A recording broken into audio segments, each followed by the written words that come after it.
Jamnagar police દ્વારા કાજલ હિન્દુસ્તાનીને ગંભીર આક્ષેપો કર્યા છે। મહત્વનું છે કે જામનગર પોલીસ પર કાજલ હિન્દુસ્તાનીએ ગંભીર આક્ષેપો કર્યા છે। તેમણે પોલીસ પર ફરિયાદ ન નોંધવાનો અને છેલ્લા 5 મહિનાથી ધક્કા ખવડાવવાનો આરોપ લગાવ્યો છે અને દાવો કર્યો છે કે અસામાજિક તત્વો તેમને ફોન પર જાનથી મારી નાખવાની ધમકી આપી રહ્યા છે, પરંતુ પોલીસ તેમની ફરિયાદ પર કોઈ કાર્યવાહી કરી રહી નથી।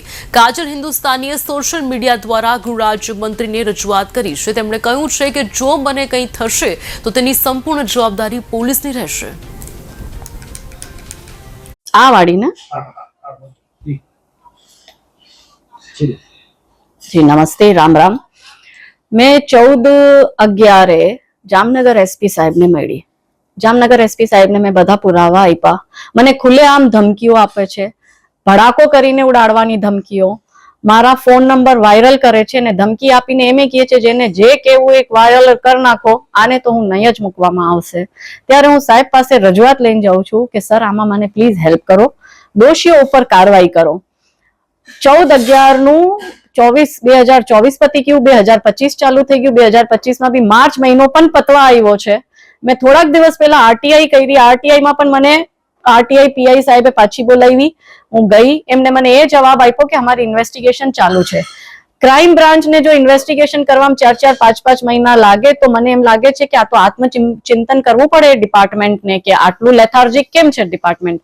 શું કારણ છે કે ગુજરાતમાં ક્રાઇમ આટલા વધી ગયા છે? જ્યારે એક મહિલા સન્માન અને સુરક્ષાના વિષયમાં પોલીસ સેન્સિટિવ નથી થતી, એફઆઈઆર નથી લેતી, મારા જેવા મહિલાની જે સશક્ત છે, જે ભણેલી ગણેલી છે, જે સામાજિક કાર્યકર્તા છે, જે લવ જિહાદ, ભૂમિ અતિક્રમણ, ધર્માંતરણ, વક્ફ બોર્ડ, આ બધા વિષયોમાં ઘણા વર્ષોથી કાર્ય કરે છે। અને એવું નથી, મેં સરકારને બી એટલી જ મદદ કરી છે આ બધા વિષયોમાં।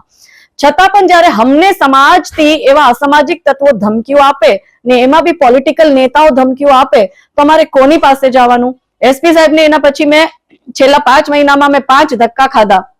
એસપી સાહેબને મેં ફોન બી કર્યો અને ફોન કરીને મેં એસપી સાહેબને પૂછ્યું બી કે સર આમાં કઈ થયું છે, ફર્ધર કઈ ઇન્વેસ્ટિગેશન થઈ, કઈ અપડેટ હોય તો આપો। બે એક વાર એસપી સાહેબે મને આમ કીધું હશે તો કેસો। ત્રીજી વારમાં મારા કોલમાં એસપી સાહેબે મને આવી રીતના કીધું કે તમે ફોન ન કરો, કઈ પણ અપડેટ હશે તો અમે તમને કહેશું। હવે મારે એટલું જ કહેવાનું છે કે તમે મને ન્યાય અપાવો। હર્ષભાઈએ કાલે જાહેરાત કરી છે, એમને કીધું છે કોઈ પોલીસ કામ ન કરે તો મને કહેજો, એટલે મેં એમને કીધું છે ને આઈ હોપ કે હવે હર્ષભાઈ મને આમાં ન્યાય અપાવે।